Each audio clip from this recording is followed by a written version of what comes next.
Welcome to the Humanist Report. I'm Mike Figueredo. Today's episode is sponsored by our Humanist.com members as well as our patrons on Patreon. We have Belen L, Swami A, Ruth S, Raphael T, Jimmy J, our biggest patron on Patreon, as well as Robbie. And on our member page on the humanistreport.com, monthly members are Judith S. And then we also have a donation that came through from Nicholas C. So I want to thank all of you guys because you are very instrumental in keeping this show afloat, and I also want to thank all of my viewers who tune in regularly. On today's episode, it is basically Bernie Sanders versus the world, and I'm going to tell you how that's the case, because not only has the political establishment unequivocally lined up against Bernie Sanders, but the corporate media establishment is pulling out all the tricks they possibly can to discredit Bernie Sanders and paint not just him as a delusional kook, but all of his supporters as delusional as well. And being a Bernie Sanders supporter myself, I take personal offense to this, so we're gonna hit back at them. So I hope you guys really enjoy it, because I'm mad, and we're gonna push through this. The editorial board at the Washington Post hates the fact that Bernie Sanders' message is resonating with the American people. So what do they do in response? Well, they pen one of the most condescending messages I have ever read. They state, Bernie Sanders is playing the role of uncorrupted anti-establishment crusader, but Mr. Sanders is not a brave truth teller. He is a politician selling his own brand of fiction to a slice of the country that eagerly wants to buy it.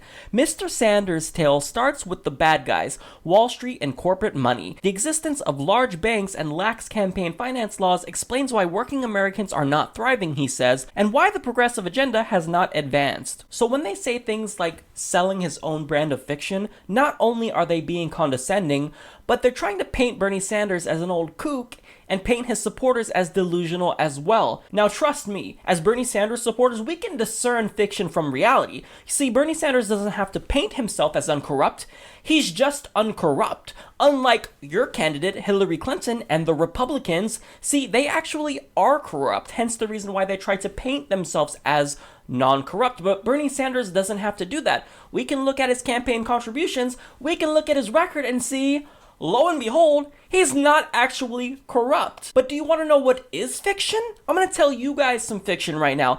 Telling me that Clinton isn't corrupt when she's taking campaign contributions from Wall Street and the big banks, that's fiction. Telling me someone who fought against marriage equality for her entire life is the pro-gay candidate, that's some fiction right there. Telling me someone who sold fracking to the world, thus poisoning water supplies of human beings and destroying the planet, actually gives a damn about people and is going to stop climate change, that's fiction. When you try to tell me that someone who's being investigated by the FBI for corruption is the more anti-corrupt candidate, that's some fiction right there. Trying to tell me that someone who's been bought off by the health insurance industry and received millions in speaking fees is actually looking out for my interests and not the health insurance industry's interests? That's some fiction right there. Telling me someone who took campaign contributions from the private prison industry is moral? That is some fiction right there. So what you're trying to do is you're trying to piss on my leg and tell me it's raining. You're trying to sell me a turd as a piece of chocolate, but I know the smell of shit, and you guys smell real shitty right now because what you're doing is wrong and it's absolutely lies. So you are the one who is not able to discern fact from fiction. Sorry, but it's true. But nonetheless, they continue. Here is a reality check. Wall Street has already undergone a round of reform, significantly reducing the risks big banks pose to the financial system. The evolution and structure of the world economy, not mere corporate deck stacking, explained many of the big economic challenges the country still faces. And even with radical campaign finance reform, many Americans and their representatives would still oppose the Sanders agenda. I have to read that again, because I don't know if my eyes are deceiving me. Here's a reality check. Wall Street has already undergone a round of reform, significantly reducing the risks big banks pose to the financial system. You're telling me that I need a reality check? You're so dumb. You are really dumb. For real. You're honestly gonna write that? And then tell me, as a Bernie Sanders supporter, that I'm delusional, that I can't tell fact from fiction? Oh my god, I mean, this has to be a joke. You call Dodd-Frank significant reform?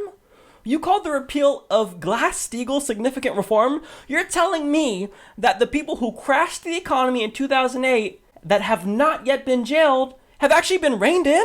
That sounds like fiction to me, Washington Post. And you also made the claim that a majority of the American people would oppose Bernie Sanders' agenda in the event we actually got real substantive campaign finance reform. Well, I've got news for you. That's another piece of fiction. So when you look at polls, you can pick anyone you want to, a majority of the American people actually agree with Bernie Sanders on the issues. When it comes to expanding Social Security, 65% of the American people support that. When it comes to income inequality, 81% believe the wealthy have too much influence. Money in politics, 78% want money limited. When it comes to Medicare for all, 51% of the American people, now that's a majority, support that, and 81% of Democrats support that. When it comes to taxing the rich, 68% think elites pay too little. When it comes to tackling climate change, 61% think that it will harm future generations and want something done. When it comes to raising the minimum wage, 60% support it. When it comes to free college, 63% say that they want at least the first 2 years free. So who's the delusional one? Who is really on the side of the people? Is it you?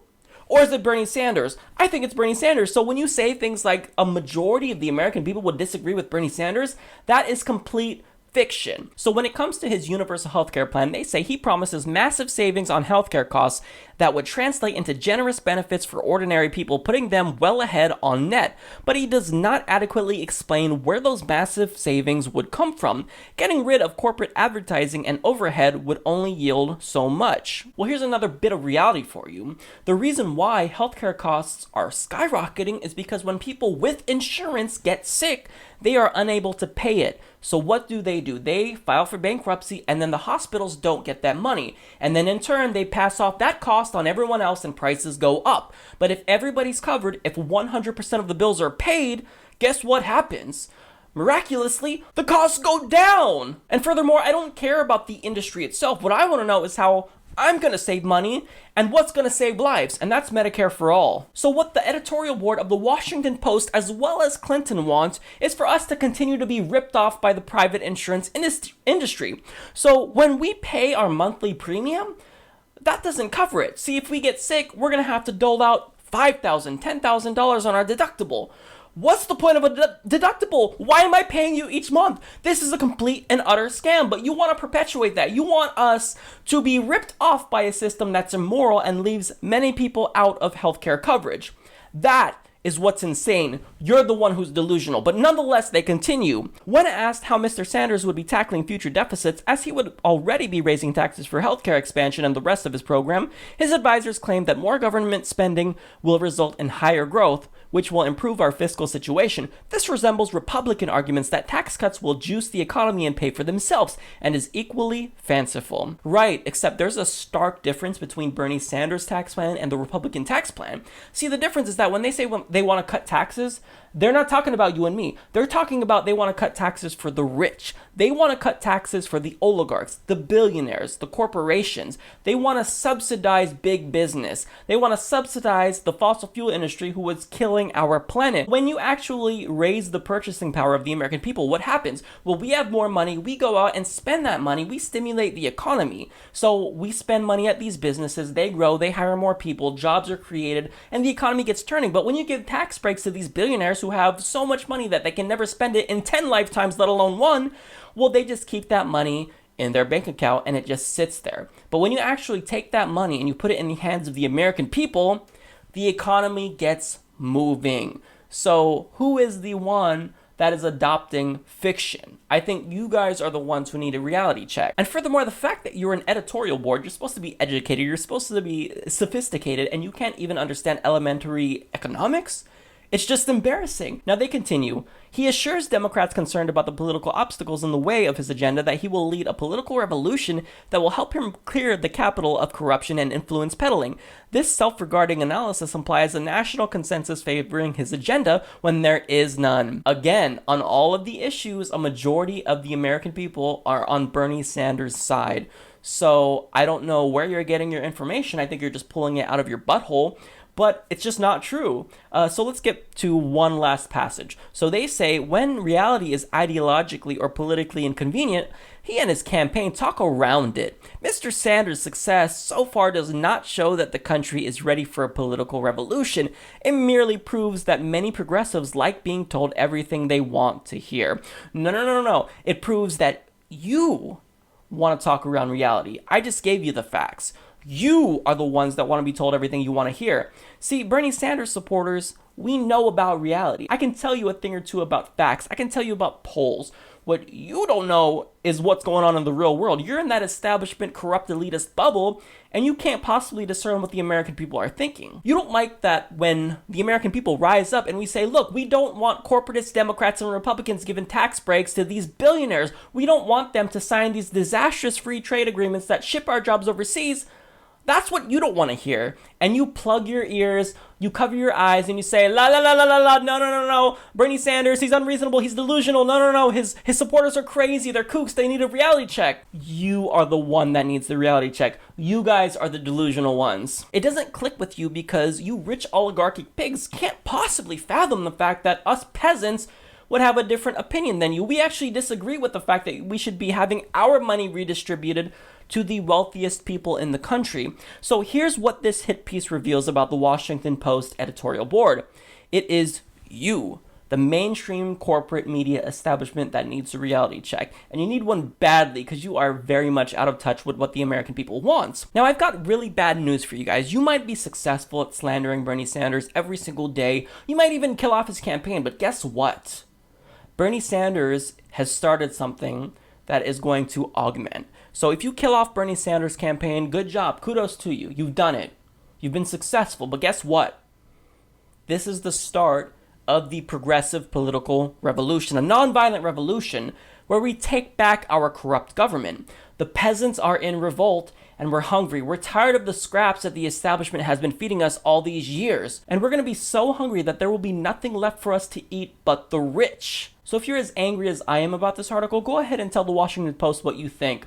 I'll put their Twitter handle on the screen, and let's let them know that we don't like their propaganda hit pieces against not only Bernie Sanders, but us. It's offensive and it's wrong, and they need a reality check.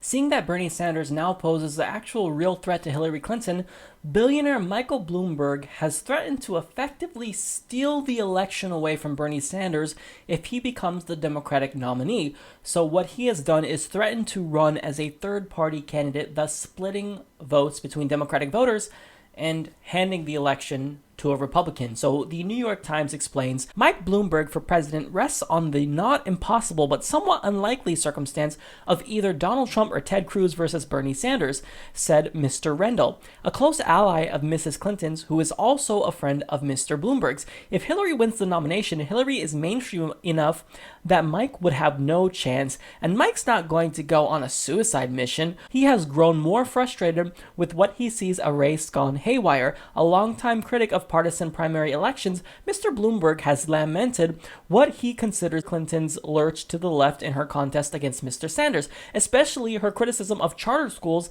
and other education reforms that he pushed as mayor and has continued to support since leaving office. Oh, okay, so I see what this is about. So what you want is someone in office who's mainstream, i.e. establishment, who's actually going to fight for your interests, who's going to continue to give tax breaks to billionaires and fight for you, and not the little guy, right? So the fact that Bernie Sanders is actually doing great, that actually really scares you. So you want someone in there who's going to perpetuate the status quo where our American oligarchy can control everything and can control Congress, right?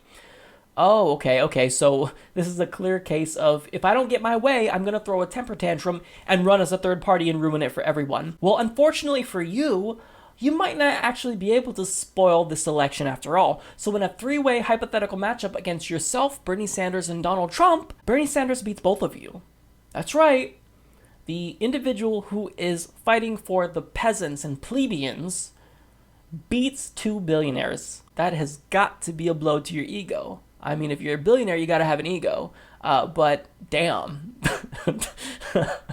You need to ice that burn, Mike. Now, I just have a question for you. Your net worth is $41 billion. You are the 7th richest person in the country, the 13th richest person in the world. You basically will never be able to spend all that money, even if you live to be 1,000 years old. And even in spite of this fact, you still want more money. You want an establishment candidate who's going to continue to give you more tax breaks. When do you stop? I mean, you have $41 billion. At what point do you just throw your hands up and say, you know what? I'm good at $41 billion. I mean, do you want to get to 100 billion? Do you want to get to a trillion? When does the greed stop? You're never ever going to be able to spend all of that money in your lifetime. Doesn't matter how long you live. Even if you had 1 billion, how are you going to spend all that money? I mean, that is an amount of money that is unfathomable to us. We can't even picture it in our heads because it's such a huge quantity of money.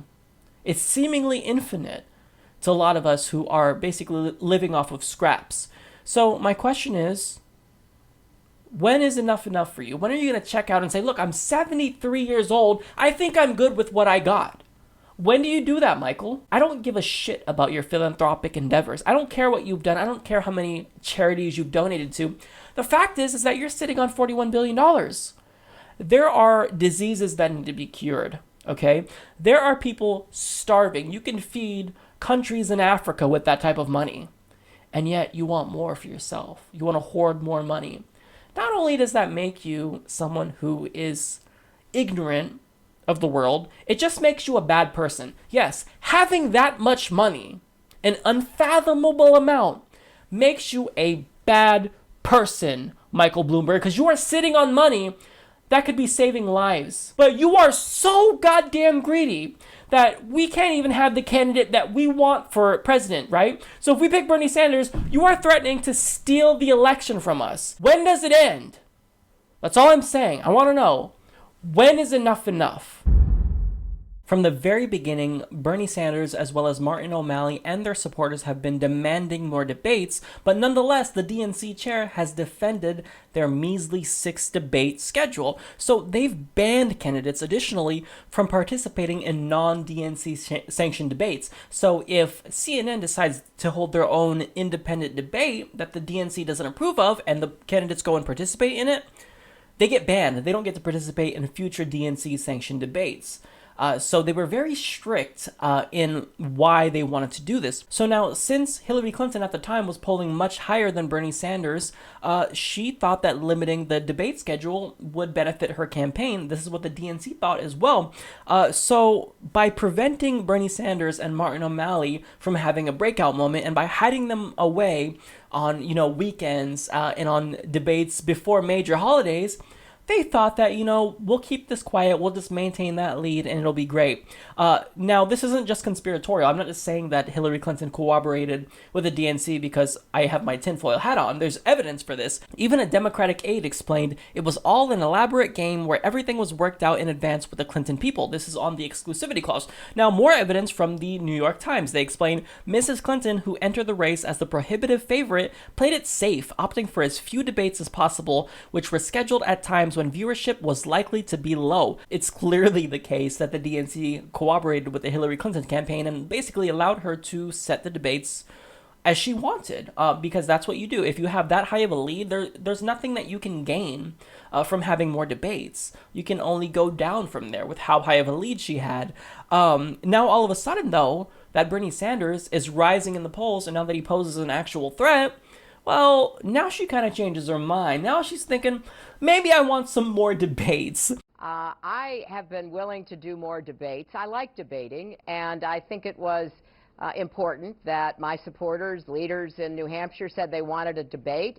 They offered a time. I agreed, and I am prepared to do that. And certainly with respect to future debates, we can start talking about scheduling those, but I look forward to debating the issues. I think the voters of New Hampshire and the country want us to keep debating the issues. So I hope that we'll all three be there. I like debating. I like debating.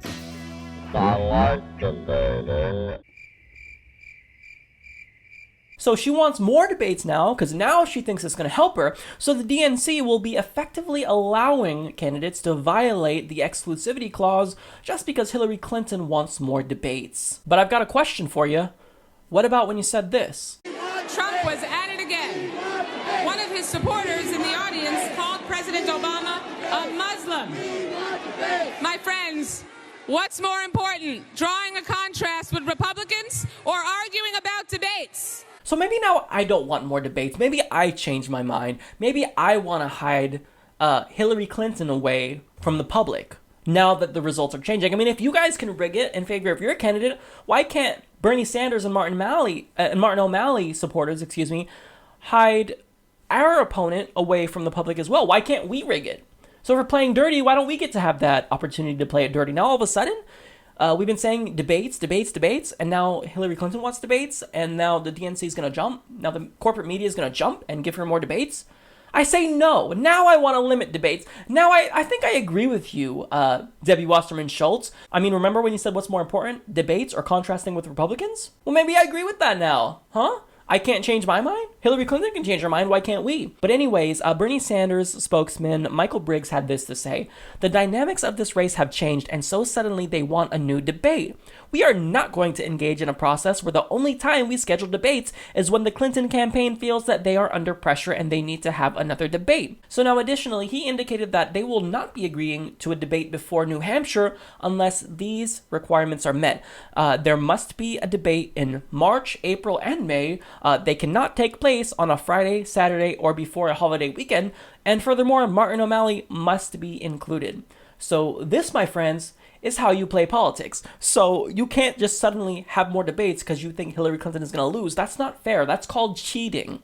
See, if you want more debates, you set up a schedule where you just have debates no matter what happens. No matter what happens when it comes to polling. It doesn't matter if you're above or below in the polls. You agree to the debates because it's the right thing to do, not because you want it to help your campaign, not because you want it to be rigged in your favor again. See, the problem is that the DNC and Hillary Clinton don't realize that this is a democracy, not a Hillerocracy, okay? You don't get to make the terms and conditions.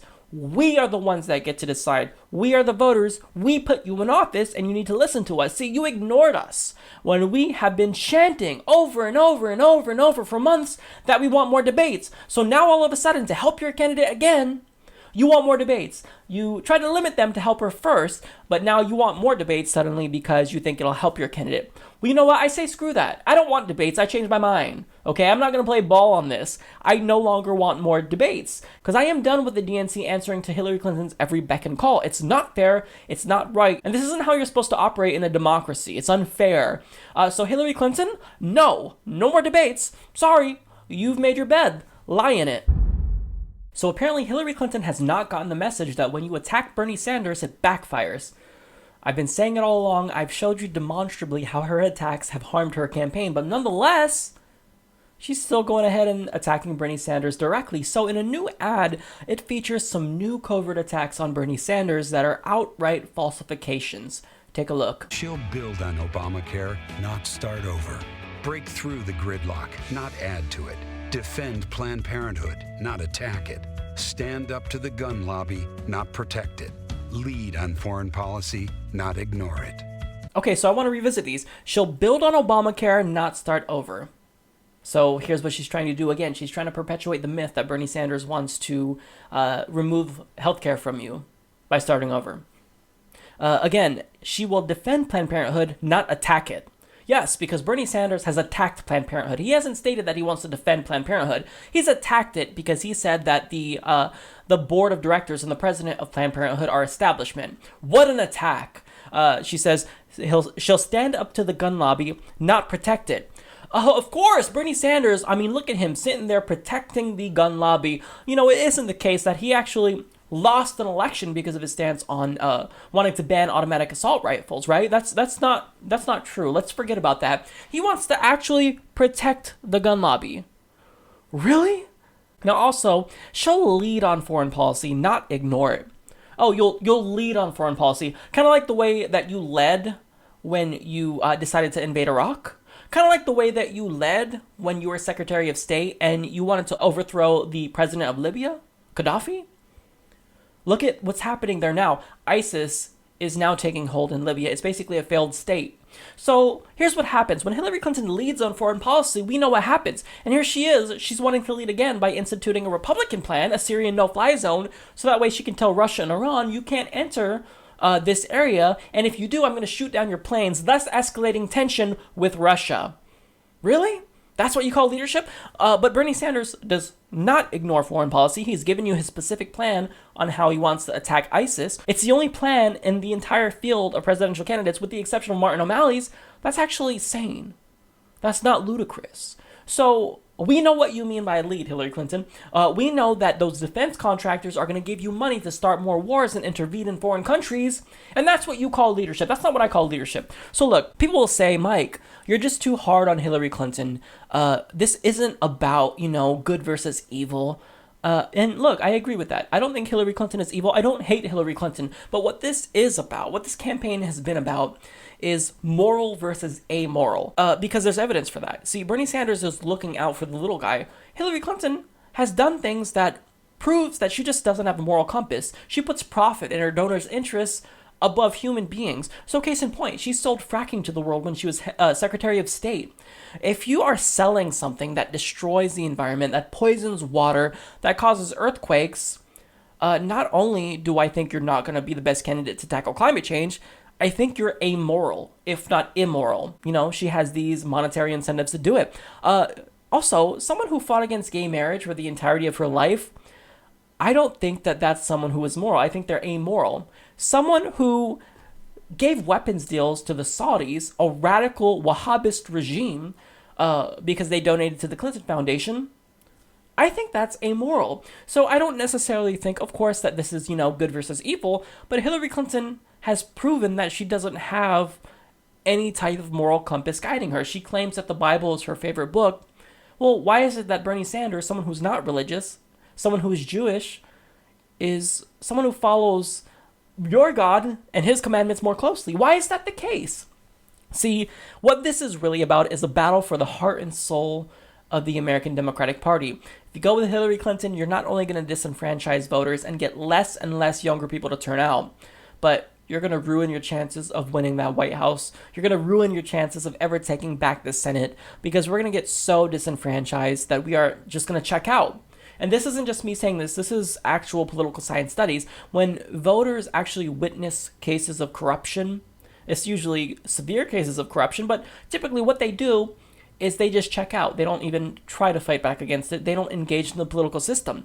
That is not healthy for democracy. That's just not healthy. So either you can choose to help your party or harm your party by going with Hillary Clinton. So this is just a terrible attack on Bernie Sanders, and Hillary Clinton, she has to cut it out, but she's not. And I'm not mad at her for doing these attacks, because every time she does it, she helps Bernie Sanders, so keep it up. But just know that every time you do this, I will come out and I will rebuke these attacks because they're not true, and I don't want misinformation to permeate throughout society. There's already enough that the corporate media is doing, and you don't have to contribute to it, Hillary Clinton. A CNN host interviewed actress Susan Sarandon, and she just could not fathom why Susan Sarandon would support someone like Bernie Sanders. Take a look. Some people would say, you know what, Ms. Sarandon, you're a feminist icon. Hillary Clinton is running as a feminist icon, so why aren't you supporting her? Well, Bernie Sanders consistently has represented everything that I'm interested in, that I care about. He wants change. He doesn't want business as usual. So this I find so insulting to women, to say, look, because you're a woman, you're not allowed to be objective. You have to vote strictly based on genitalia. Well, not only is that not a feminist thing to do, I think it actually diminishes the cause of feminism. Bernie Sanders has a phenomenal voting record when it comes to women's rights, and the great thing about Bernie is that he's not looking out for the rich white women, he's looking out for all women. But she continues. Bernie Sanders, he says he's a socialist. He admitted that he would have to raise taxes to accomplish his goals. Those are two things that many Americans would take pause, like the socialist label. Do you think people will really vote for a guy who's well, a everything that he's talking about? Everything that he's talking about is just completely directed from FDR. I give the American people more credit than you give them. See, we're not idiots who react like cavemen to these buzzwords like socialism. Ooh, so scary. You're literally trying to perpetuate the Red Scare. Well, I've got bad news for you. The Cold War's over. Fear-mongering about communism and socialism no longer actually gets us to fall in line like it used to. The peasants have risen up, and you don't like that. See, these words like socialist, it doesn't scare us anymore. So yeah, I think that people will be inclined to vote for him because the American people are smarter than that. They look at his policies not what you want to call him or what he calls himself. The critics would say, you know, he wants to give Americans handouts, single payer. He wants everybody to have health insurance, free college tuition for everybody, and those things just aren't possible. Do they say in that America. about all of Europe?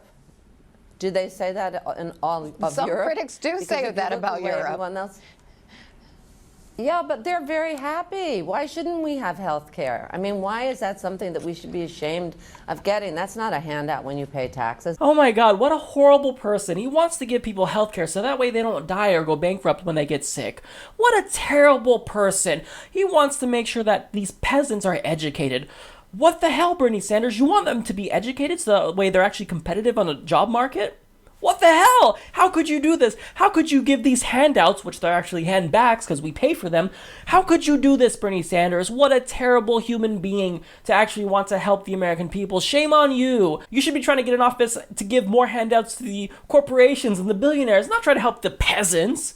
Come on, they're peasants. They don't deserve equal treatment. They don't deserve adequate representation. You know what Congress is about, Bernie. Come on, get in line. You're supposed to represent special interests. This is just insane. It's mind-blowing. But nonetheless, she continues. Countries within Europe, their economies aren't so great. Yeah, but we got broke going to war, right? The gap between the rich and the poor has gotten so huge, where the few people at the very top, it's like a half of 1%, have more than, I think, 50-some% of the property in this country and the wealth in this country. That's redistribution of wealth. Oh, okay, I'm sure that that's directly correlated with the fact that they have free healthcare. Okay, so free healthcare, bad economy. I've got bad news for you, but if you do a quantitative analysis, that's not going to be the case. See, they have better healthcare. They rank better than us in healthcare, and their citizens don't die when they get sick in Europe, okay? And furthermore, look at Germany. They offer free college education to everybody. I think they're doing pretty good in terms of their economy. So to do these fear-mongering tactics, to just straight up espouse talking points of the political establishment is sickening. Now let me just remind you guys that Time Warner, the owner of CNN, is one of Hillary Clinton's biggest contributors. So this CNN host, she is not just, being smarmy and condescending to Susan Sarandon for the sake of it. She is feeding lines directly that her corporate overlords want her to feed to people. They want you to think that Bernie Sanders is this horrible socialist who, God forbid, actually help out the peasants, right? Well, we know, CNN, what you're trying to do. So this CNN host has just discredited herself forever because it is very apparent that she is being fed lines from her corporate overlords and that she is just a puppet. PolitiFact decided to fact-check Bernie Sanders' claim that almost all polls showed that he is polling stronger than Hillary Clinton against the Republicans. Now, they rated this claim false. Now, their reasoning for rating this false is technically correct. However, it's very misleading, and I don't want you guys to get the wrong idea about his electability. So I'll go ahead and read you their explanation. So the only recent national poll to look at the question at the time Sanders made his comment was completed January 13th for NBC News and the Wall Street Journal. If Donald Trump is the Republican nominee, it found Sanders beats Trump by 15 percentage points compared to a 10-point win for Clinton. To find another poll to properly compare Clinton's and Sanders' relative strengths, you have to go back to Quinnipiac poll completed December 20th. There, Sanders beats Trump by 13 points while Clinton defeats him by 7 points. They continue, however, in a matchup against Republican Marco Rubio, Sanders loses by 3 points and Clinton wins by just a single point. Against Ted Cruz, Sanders loses by a point and Clinton ties Cruz at 44% each. So Clinton is performing slightly better, but these results are largely within the margin of error of plus or minus 2.9 points.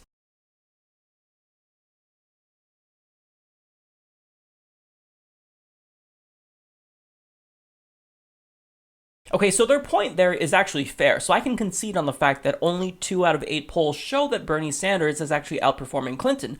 But the crucial detail that PolitiFact failed to mention was that aggregate polling still indicates that Bernie Sanders is outperforming Hillary Clinton, even though just 2 out of the 8 polls show that Bernie beats Hillary Clinton when stacked against the Republicans. When you take overall averages from Real Clear Politics, his average is still higher than Hillary Clinton because his performance in those 2 polls is so well that overall it averages out in Bernie Sanders' favor. So let me tell you what I mean by that. So when it comes to a hypothetical matchup against Trump, Hillary Clinton has a 2.7% advantage and Sanders has a 5.3% advantage. So he beats Hillary there overall. When it comes to Cruz, Clinton has a 1.3% disadvantage, so she loses to Trump, or excuse me, she loses to Cruz overall, but Sanders beats Cruz overall. He has a 3.3% advantage.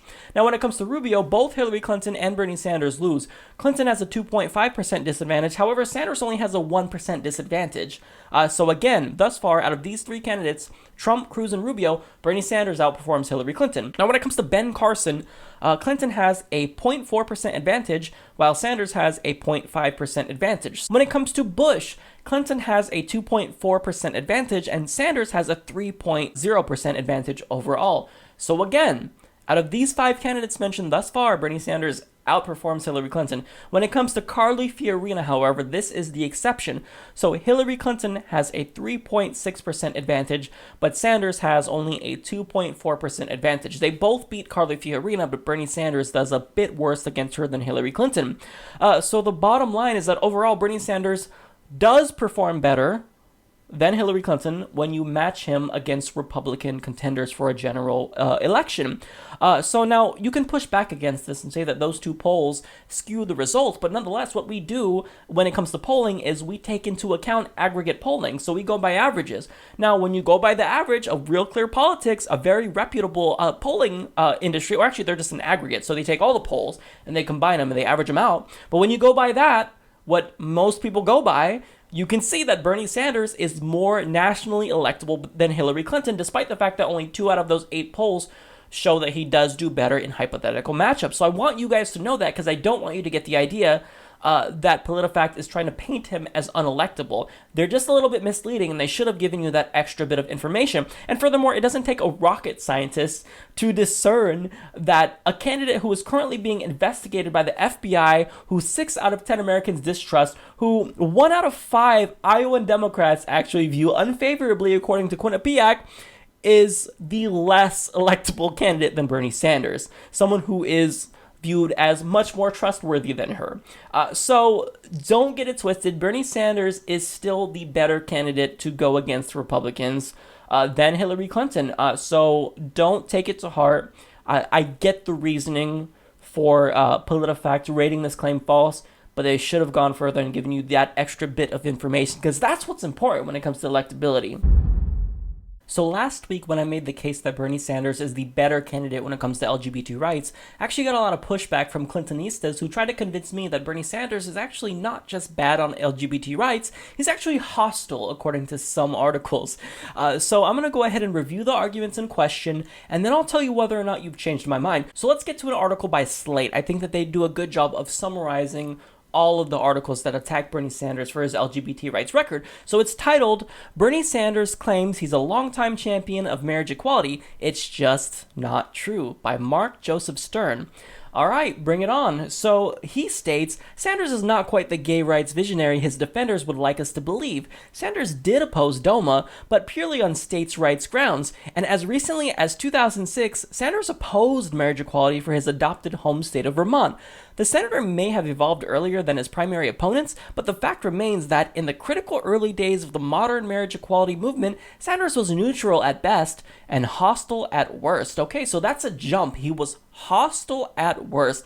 So let's keep that word in mind, hostile, and then towards the end of this segment, we'll go ahead and review whether or not he was hostile towards us. Now, thankfully, I don't have to refute that states' rights point, because Stern actually does that himself. He literally refuted his own argument in his own article. Not joking. So he says, perhaps Sanders' team used this states' rights rationale to limit backlash from anti-gay voters. That would be a perfectly acceptable tactic, since his vote, not his explanation of it, is what matters most. Still, if that's the case, then Sanders should be honest about it. Well, it turns out that Sanders was being honest about it. His wife said, "We felt we needed to say it was states' rights because we wanted to stop the bill." That was an argument that we thought could maybe appeal to some Republicans who talked about states' rights. So there you have it. Are you satisfied? Not yet. So he continues, In 2006, he took a stand against same-sex marriage in Vermont, stating that he instead endorsed civil unions. Sanders told reporters that he was comfortable with civil unions, not full marriage equality. To justify his stance, Sanders complained that a battle for same-sex marriage would be too divisive. Now notice how he puts comfortable in quotation marks, and then he directly quotes him, but then he puts words in Bernie Sanders' mouth to suggest that he was not in favor of full marriage equality. That's really clever, but I see what you're doing. Now, this is true that Bernie Sanders did say he didn't want to push forward with marriage equality because it would be too divisive, but what Stern doesn't tell you is why Bernie Sanders said this. So he said this because they fought a long and hard battle to secure civil unions. So Bernie Sanders wanted to stick with civil unions because he thought that pushing forward with marriage equality would be too divisive and potentially undo the progress they made with civil unions. Now, in spite of this fact, there's another inconvenient truth here that Stern leaves out. Bernie Sanders, even though he was pushing for civil unions over marriage equality, he still simultaneously supported marriage equality. His choice not to pursue it was a practical decision because he didn't want to undo the progress. I think this is reasonable, but he continues, as mayor of Burlington in 1990, Sanders told an interviewer that LGBT rights were not a major priority for him. Asked if he would support a bill to protect gays from job discrimination, Sanders responded, probably not. Still, Sanders' exaggeration of his marriage equality record is strange and unwise. If Sanders were honest about his evolution, and yes, it was an evolution, then he could still brag about supporting marriage equality long before his chief primary rival. Instead, he has attempted to reframe his somewhat tepid support as vociferous and unabating. Now, it doesn't matter what Bernie Sanders was quoted as saying. I don't care if Bernie Sanders said LGBT rights weren't a major priority, because what I care about is the fact that he put his own career on the line to designate a gay pride day in Burlington, Vermont. He put his own career on the line to actually fight for housing anti-discrimination clauses for the LGBT community. And the fact that city council was unequivocally against Bernie Sanders and they wanted to destroy him because of these LGBT protections, that proves to me that he was willing to fight for us even when it was a difficult thing to do. So I can forgive Bernie Sanders for not talking the talk in the 1990s because he walked the walk for us. Words don't matter as much as actions does, and his actions dictated that he was unequivocally in support of us at a time when everyone else hated us, when everyone else was hostile towards the notion of LGBT rights. So I'm sorry that you think it's irrational for him or wrong for him to try to protect himself against the backlash from city council because they wanted to go after him for supporting us, but I don't care what he said. I care about what he did. Now, when it comes to his exaggeration on his record, there's one tiny problem with that. He did endorse marriage equality as early as the 1970s. So he wrote, "Let us abolish all laws which attempt to impose a particular brand of morality or right on people. Let's abolish all laws dealing with abortion, drugs, sexual behavior, adultery, homosexuality, etc." Now, you don't have to read that as an endorsement of marriage equality as I do, but in 1996, the fact remains that he voted against DOMA, while Hillary Clinton didn't oppose it until 2007, and she actually was on the Senate floor defending our exclusion from the institution of marriage. She fought against LGBT rights. Now, I want to read you a quote that PolitiFact had fact-checked of Chuck Todd. He states, Bernie Sanders was there when it came to same-sex marriage 20 years ago. He was there when it wasn't popular, and PolitiFact rated this claim true. So even if you don't take that initial quote as an endorsement in the 1970s of marriage equality, you got to take 1996 as his endorsement of marriage equality. That's 20 years ago, still leagues ahead of everyone else in Congress. So I want to get back to that hostility comment. So at what point in all these quotes, in all of these actions, in all of these said anti-gay things that Bernie Sanders did, was he being hostile towards the LGBT community? Where was the hostility? I don't see it.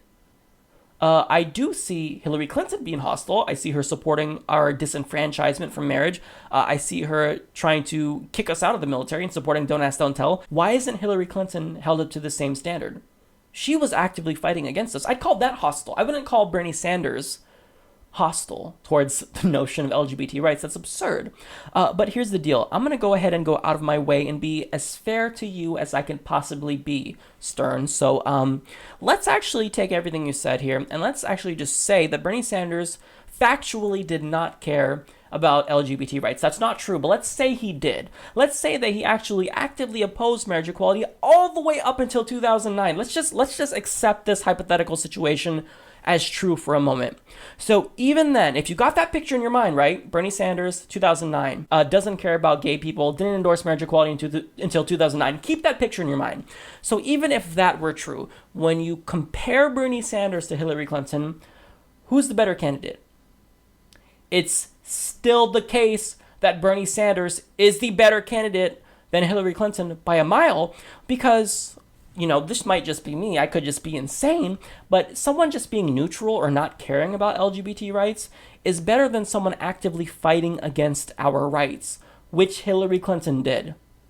So here's what I'm being asked to do as a gay person. I'm being asked to fall in line, to just support Hillary Clinton, because the establishment and Hillary Clinton herself are trying to tell me that she's the better candidate, someone who actively fought against our rights up until 3 years ago. She's better for me. She's going to fight for my rights. I was born at night, but I was not born last night, and I am not that naive. So, no, I'm not going to fall in line. It's still very much the case that even though the media tries to disparage his record on LGBT rights, he was pro-gay for the entirety of his career. Now, there's a reason why the couple who was involved in the Supreme Court marriage equality case actually endorsed Bernie Sanders. They got common sense. It's because he was on our side from the beginning, okay? Bernie Sanders was there for us when everyone else hated us. Check the record. Hillary versus Bernie Sanders. It's very, very clear. So when it comes to the article title, Bernie Sanders claims he's a longtime champion of marriage equality. It's just not true. Actually, it is true. It is true, regardless if you want to believe it or not. So I have facts on my side. So you can support the candidate who just warmed up to the idea of marriage equality a couple of years ago. But I'm going to go with the guy who's been fighting for us since before I was born. I'm going to go with the guy who almost destroyed his career when he was mayor of Burlington, Vermont, fighting for us. So I'm sorry you did not convince me. Bernie Sanders is still very much the better candidate when it comes to LGBT rights by a mile. Well, that's the episode. I want to thank all of my subscribers for tuning in every single week, and I want to welcome the huge amount of new subscribers that I have to the channel. By the time this is posted, we should hopefully reach 10,000 subscribers. So I'll definitely do a thank you video if that's the case next week. So I'll see you guys next week. Thanks for watching the Humanist Report. Don't forget to subscribe and check us out at humanistreport.com. And if you enjoy the podcast, disable your browser's ad blocker or consider becoming a sponsor.